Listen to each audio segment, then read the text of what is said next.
Hello.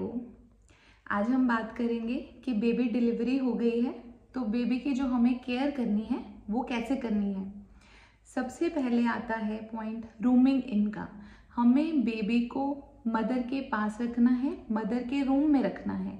ठीक है, जिस रूम में मदर है बेबी को भी वहीं रखना है, मदर को बेबी से सेपरेट नहीं करना है। ठीक है। सेकेंड पॉइंट होता है कि बेबी का जो टेम्परेचर है हमें वो मेंटेन करके रखना है। हमें रूम टेम्परेचर मिनिमल रखना है जो बच्चे के लिए ज़रूरी है। ठीक है।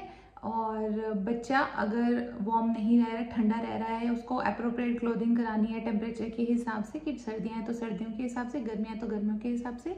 उसको मदर के पास रखो, स्किन टू स्किन कॉन्टैक्ट दो। Second, third, breast feed. Breast feed हमें within 1 hour of delivery as early as possible start करनी है।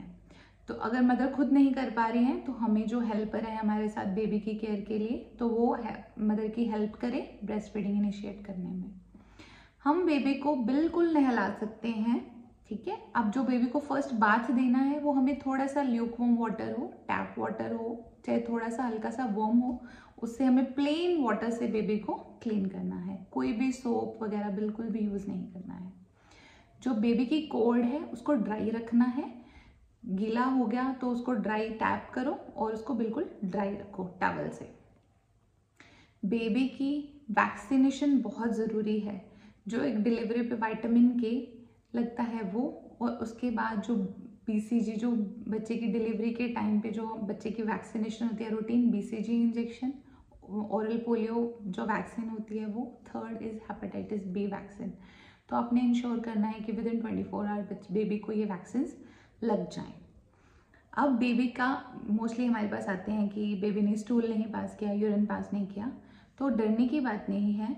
जो बेबी का स्टूल होता है उसके लिए हम 48 आवर्स तक वेट कर सकते हैं। जो फर्स्ट स्टूल होता है मेकोनियम जिसे हम बोलते हैं, ब्लैक कलर का स्टूल होता है, ग्रेनिश होता है, तो उसके लिए हम 48 आवर्स तक वेट कर सकते हैं कि अगर 48 आवर्स में भी बेबी स्टूल पास नहीं करता तो हमें उसको इन्वेस्टिगेट करना पड़ेगा। एंड जो यूरिन होता है वो विद इन 24 आवर्स करना ज़रूरी है। अगर बेबी यूरिन नहीं कर रहा तो इसका मतलब कि उसकी मोस्टली फीड जो प्रॉब्लम आ रही है, फीड में प्रॉब्लम आ रही है, तो हमें उसको जानना है और फीडिंग उसकी बिल्कुल सही करनी है। थर्ड है बेबी का वेट मॉनिटरिंग, जो बर्थ वेट है, और बेबी का वेट हमें मॉनिटर करते रहना है। जो मोस्टली 7 डेज या 10 डेज तक बेबी का वेट लॉस होता है।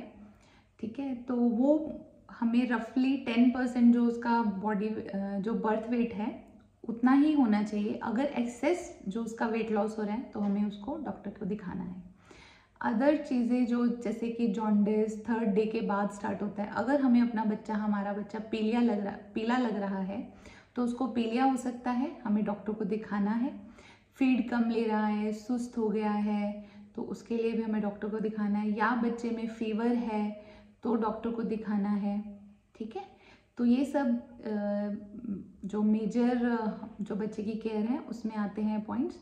तो अगर कोई भी बच्चे को एक्स्ट्रा, जैसे कोई स्किन लीजन हो गया है, ठीक है, कोई रेडनेस है, कोई ड्राइनेस है, स्किन फट रही है, पस्ट्यूल्स बन गए हैं पानी वाले, तो उसके लिए भी हमें अपने डॉक्टर को दिखाना है। Thank you.